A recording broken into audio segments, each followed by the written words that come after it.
Gayatri Mahamantra. With your back straight, both hands upon your laps, left beneath the right.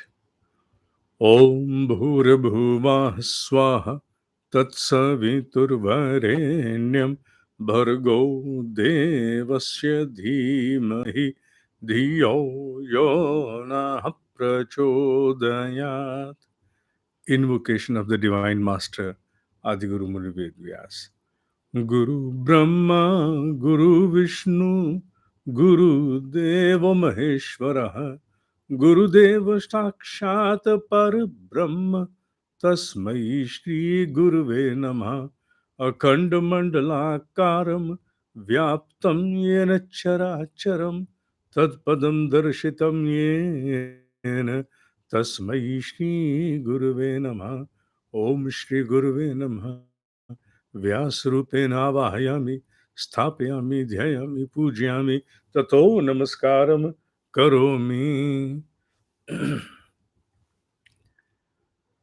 Shrimed Bhagavad Gita, chapter number 9, verse number 24. Before we get down with the words of the shloka, the verse, let us develop an understanding beforehand so that we can easily connect with it. In the process of human evolution, to be more precise, in the journey of a soul, a jivatma, one life after another, countless lives. Countless because we do not have the exact number as to how many lives a jivatma should have traveled or would have traveled in order to arrive the moment of this day. We have no stock for that. Yes, the great masters, the great seers should always have this understanding about any jivatma. But we, in our ordinary parlance, do not know to the exactness of the point where a jivatma has been able to travel so far. In any life, living outward, we confront several problems, different kind of deprivation, different kinds of ignorance, and different kinds of inability. All these three categories amount to as suffering of a human life. We become deprived or get deprived or are deprived. We are ignorant about many things and we have inability of several aspects which otherwise we should have accomplished upon. All this surmount to as pain, as suffering, shortfall, shortcoming. So therefore, in order to meet this suffering, we try outward all that is possible within our knowledge. When we are not that evolved, we try to seek help from others in the form of future forecasting or try to find out certain tricks, methods, procedures through which we can resolve our problems, which otherwise we were unable to do within our own capacities or normal patterns of life. And at the same time, we go on evolving despite of suffering pain, searching out for its remedies. We evolve, and that's an irreversible process. Then a moment comes that a deep yearning begins somewhere from the unknown corners of our existence. A deep yearning, a deep seeking arises. Enough. I must be able to now accomplish something different. Enough is enough. I have lived this life so far. Now it is enough. I must search something more, something beyond. One does not know what one exactly is searching for. But one is for sure that whatever I have with me at the moment is not able to console or gratify me at my depths. So I need something else. No idea what I need, but I need something else. That uncertainty starts the search of a Jivatma. And then one embarks from religiosity to spiritualism. This is how you transcend. You search for solutions, you try to find resources, but you may or you may not be able to land upon the perfect and the most apt solution.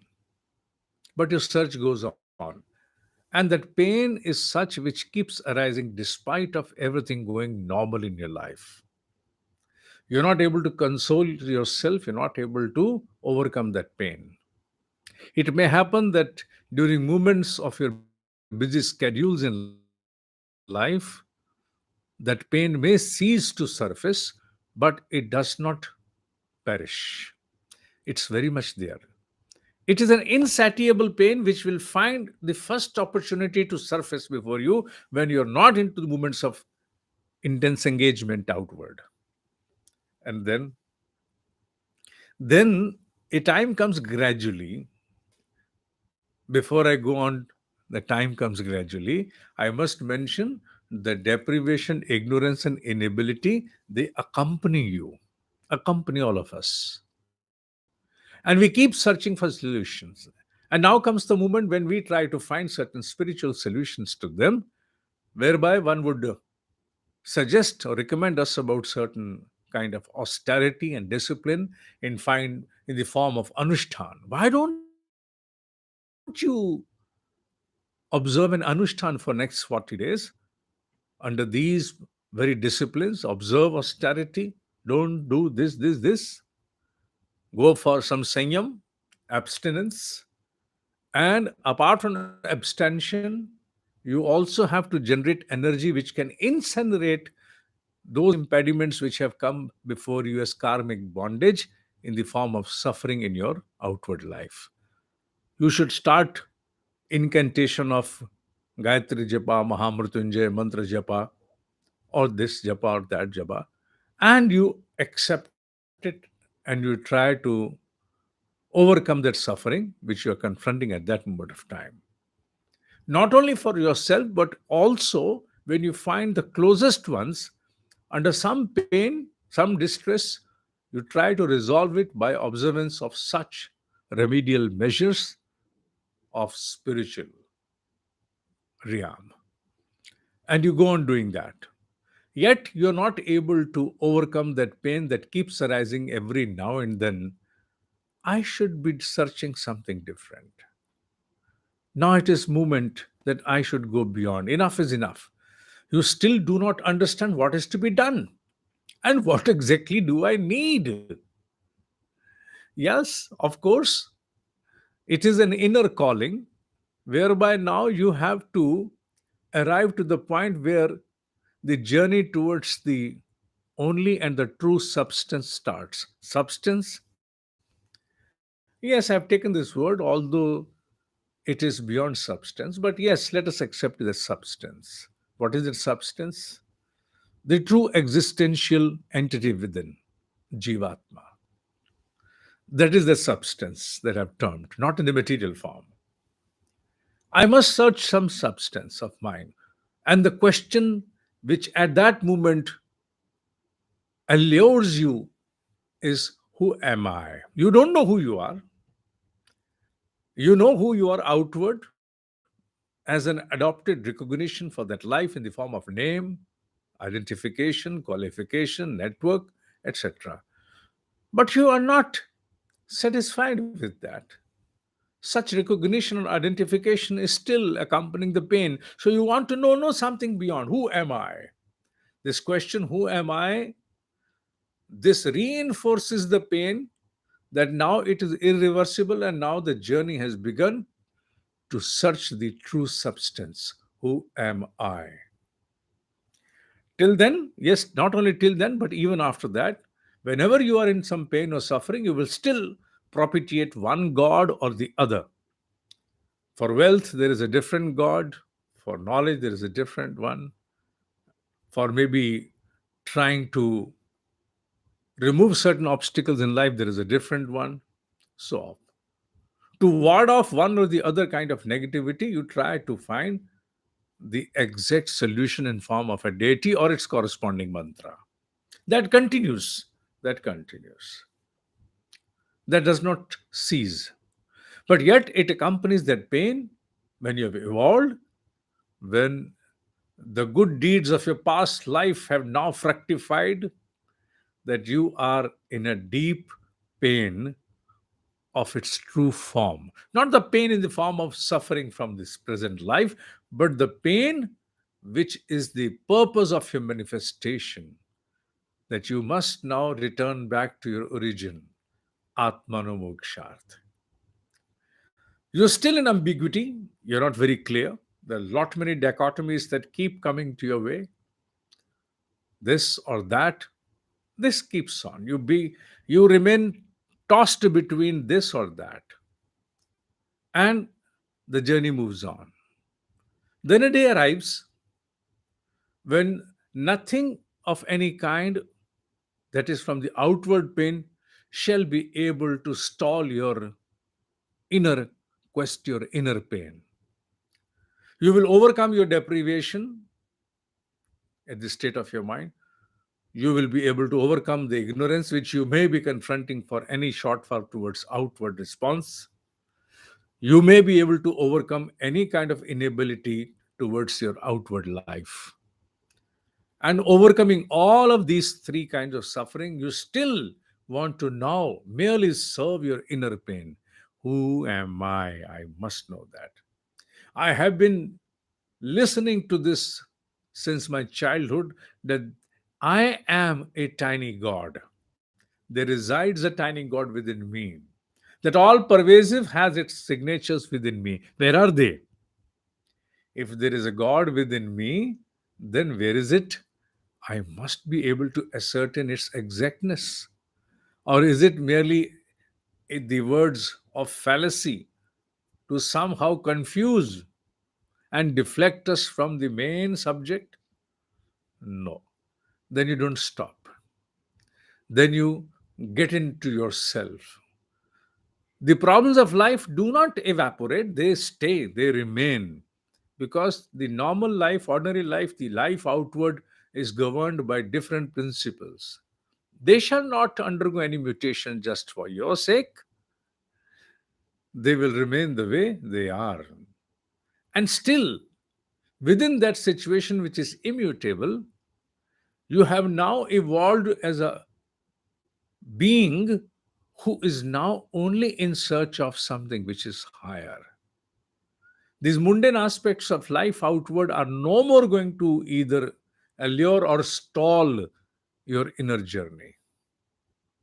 That is the point where from you transcend into the realms where Atmano Moksharth remains the only objective of your life.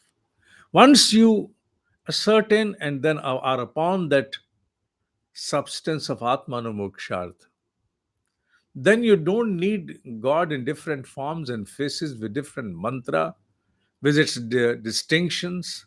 No. Then the oneness of the Almighty surfaces before you, and you want that oneness to surface from your own origin, your own existence. Till then, the search, deflect, the fragmentation of your awareness continues. In this particular verse which we are studying today, the Lord makes a mention to Arjuna.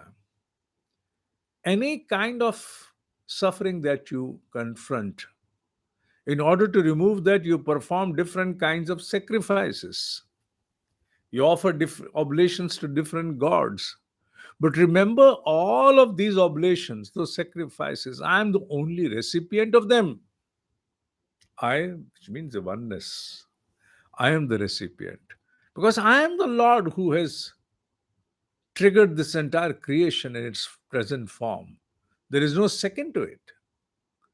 Till then, you go on propitiating me in many forms, to serve your immediate deprivation, ignorance, or inability, unknowing, not knowing that it is me alone to whom everything comes because I am the Lord. Till then, the substance is not your priority. You don't want to know the true substance, and thereby you shall remain fallen into the vicious cycle of birth and death. This rebirth, the concept of rebirth, which many cultures believe it as a concept, whereas it is a reality well believed, and the great masters have time and again reiterated upon it, this effect of the human existence in form, that one transcends from one life to another. We reincarnate based upon our karmic bindings. We reincarnate as a different human being with a different form and different name. Till that point, you don't realize that oneness, Atmano Mokshat, becomes your only priority in life, the only one. Till then, you shall keep falling into this vicious cycle of birth and death again and again and again and again, and shall not be able to bail out of it. It is not that the Lord is trying to condemn that all those people who are merely gratifying their outward needs of deprivation, ignorance, and inability are doing wrong. No, they're not doing wrong. They are, in fact, very fair and doing justice to their own present state of evolution, wherever they are at present. A moment is certainly going to come in the future. Future means not this life exactly, maybe the next thereafter. But a moment shall come when your priorities shall change. The, the priority may change that you would try to overcome the problems or sufferings of your life not by the way as by pleasing different gods, maybe by pleasing only one God, the one who is the true substance of this creation. And thereafter, it may happen that you accept whatever is there in life, and this is not going to happen as an artificiality, something which you merely wear. Then now I've realized that the truth of this life is Brahma Satya Jagat Mithya. All else is fallacy. Brahma is only the true form. And you start practicing that in your life, despite of all sufferings, would you be able to survive? No, you will not be able to survive. You shall be projected to higher sufferings. Even though it is a fact that Brahma Satya Jagat Mithya, one shall not be able to endure till the moment one has internally transmutated its existence to that levels where those outward sufferings will not be able to cast any impact upon the jivatma. So it is not that you start making proclamations that Brahma Satya Jagat Mithya, I am not going to do anything to resolve my sufferings, and thereafter I am going to emancipate. No, nothing. Nothing is going to happen. You're going to land into bigger problems. As one said, very rightly mentioned, Mahavir, Bhagwan Mahavir, he did not he remove his clothes. They themselves were fallen apart. They themselves fell apart. Why? Because it was something which had come from the origins, from the depths, not something which was given to oneself as a projection. No. So the verse over here, it draws our attention towards the state of a seeker when it is only and only in search of the true substance, tattva. It is that moment that you do not reincarnate thereafter. Now you have realized Brahma Satya and Jagat Mithya at the core of your existence, and now there is no need for you to keep falling into this vicious cycle. And till you realize that, you shall be prone and vulnerable, not vulnerable, you shall be prone, necessarily prone to the vicious cycle of birth, death, and again rebirth. Let's go to the words of the shloka, which are there before you on the screen here. अहम हि सर्वयज्ञानाम भोक्ता च प्रभु एव च न तु माम अभिजानन्ति तत्वेन अतः च वन्ति ते. I verily alone of all sacrifices enjoyer and Lord. This is the translation which is not grammatically punctuated, but as it comes to the translation of each corresponding word in Sanskrit. I verily alone, which can be said as I am alone verily, enjoyer and Lord of all sacrifices. I verily alone of all sacrifices enjoy and law alone, and not but myself known in essence, hence fall they, which means to convey, unless in essence they know me, they keep falling. And falling means cycle of rebirth. When you read this line as the meaning of Sanskrit translation, please observe that this is word to word translation and not punctuated according to grammar. So find them as the true translation of Sanskrit, which flows in a different on its own pattern. So these words of the shloka, they convey to us, you may not be knowing, I may not be knowing, I may be propitiating different gods for to cherish, accomplish different needs, but in true form, it is the one, only one whom we are propitiating, whom we are trying to please. And till that is known, we are prone to the vicious cycle of birth and death. But the moment we realize that no more there is a need for us, I said deeply realize, I did not say, and I must repeat and reiterate, because certain aspects of Vedanta are very dangerous. If they are not the facts of your true existence, and merely you give it them upon yourself as understanding, you try to wear them, the conclusions may not be fair, they may be fatal. So it's not that you merely say that and it's going to happen. No, you have to be in that state, in such a realized state, where you deeply understand that merely gratifying or fulfilling my different kinds of deprivation, inability, or ignorance is not going to lead me anywhere. The only path which I shall be able to accomplish finally is when I know who am I.